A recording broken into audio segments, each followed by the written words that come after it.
like it. Whoever said you had to like it? Who said you had to like any of them? Cheers. To a job well done. Right. Now then, why don't you like it? I never killed a woman before. When they're dead, they're not men or women anymore. They're just bodies. Sexless, clay, mud. You've seen enough of them. But I never hit a woman before.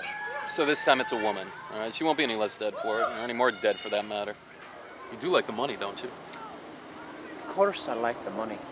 Your wife, she doesn't think that all this nice spendable money comes from your so-called job as a bookkeeper, does she? My wife doesn't know about the money. I don't even lay out all the dough I earn at the office. She thinks we're broke, and I let her think so. If she had any idea how much money we really have, I'd never get a minute's peace. When it's time for me to retire, she'll know. It's smart. It's smart. Keep them pregnant, barefoot, and ignorant. That's what I always say. Laura never could get pregnant. I don't mind, though. You're too young for the noise of kids anyway, I guess. How does she feel about your drinking? She doesn't know about that either. She better not. I chew some gum or suck on some drops I've got before I go home. And don't call it any so-called bookkeeping job. We hire accountants, not bookkeepers. And I'm the assistant office manager down there now. It's a real enough job, all right. Yeah. You're also a hired killer. And you're working for me. Like, how do you even get all those afternoons off when you have a job to do? The place is owned by me brother-in-law. He probably thinks I'm sneaking out for a dame. He doesn't care. He only thinks I am, but I know he is. No, and you never do. As a matter of fact, I don't. One woman gives me all the grief I need. Well, if your wife gives you grief and she doesn't know about the money, then why don't you just pull a disappearing act? Town this size, you could do it right here and still keep doing jobs for me. Laura isn't so bad. Besides, I told you, I like the job. Old Thomason, he's the office manager now. He isn't going to be around forever. 2-3 years tops and ought to be holding down his job. Yeah, anyway, about the head. Yeah. Marcia Collingswood. What? But why? The movie actress? I didn't even know she was in town. Oh, she is. She's staying at the Hotel Casa Real, room 410. The Casa Real? You've got to be kidding me. That flea trap? Kept dames, quick rentals, and floating crap games? Finest Hollywood slime. I know the place. It's where I hit Quinn Levin just last month, remember? Yeah, I remember. Anyway, that's where she's staying. Incognito. Incognito. So incognito, everybody in the world seems to know where she is. No. Nobody else knows where she is except for you, me, and the man who's putting up his good money to do the job. Casa Real, huh? 4th floor? Shouldn't be any great chore. So when does the curtain go up? Tomorrow evening, between 5 and 6. Between 5 and 6? Look, we're doing our annual audit today and tomorrow. I took this afternoon off to come up and meet with you, but I promised my brother-in-law I'd stay late tomorrow to make up for it. If I ask for tomorrow off even 1 minute, he's going to scream bloody murder. Tomorrow evening, between 5 and 6. All right, she's meeting somebody for cocktails and dinner at 7 o'clock, or at least she thinks she is. She's scheduled to take a flight back to New York at midnight, but she'll be in a room between 5 and 6 expecting a caller. Okay? There'll be a bonus in it for you. I'll have to say I'm sick, which means I can't even go back to the office afterward.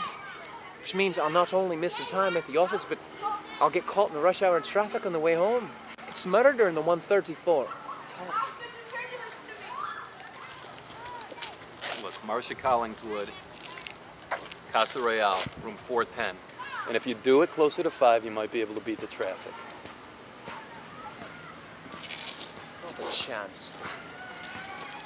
Well, trained assassin, and he wants to be an office manager.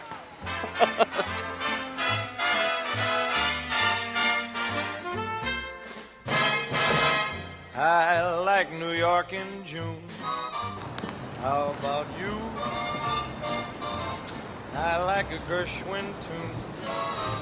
How about you? I love a fireside and a storm is due. I like New Jersey in June. How about you? And I love me a Bernstein tune. How about you? I love a TV set when a storm is due. You know I like my fish and chips, rock and roll and filter tips. How about you? I'm nuts about good cooks. Can never get my fill. And Mrs. Darren's looks kinda give me a thrill. Holding hands in a movie show, all the way in the last row. May not be new, but I like it. How about you?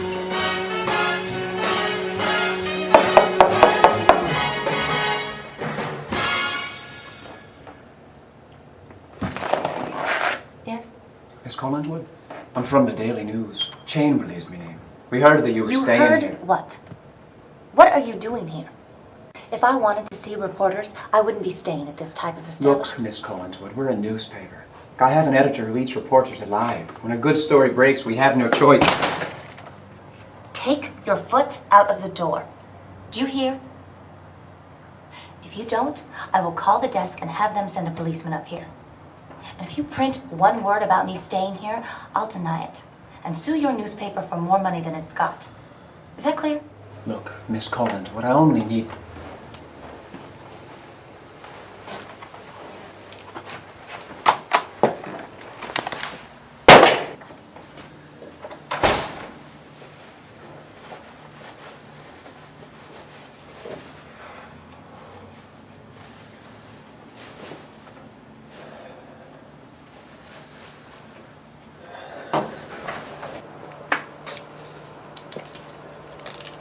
Hello, George. Laura, what are you doing here? And how did you know where I was? Because I followed you here about a month ago. I called the office and my brother said you would be away for the afternoon. So I followed you here when you left. And then I called to talk to you today. And my brother said he was fed up with you taking time off. I knew where you were. Do you understand? I knew. I know what kind of hotel this is. You think I'm a fool, but I know what goes on here. But you don't understand, Laura. I said I know what kind of hotel this is. No, Laura!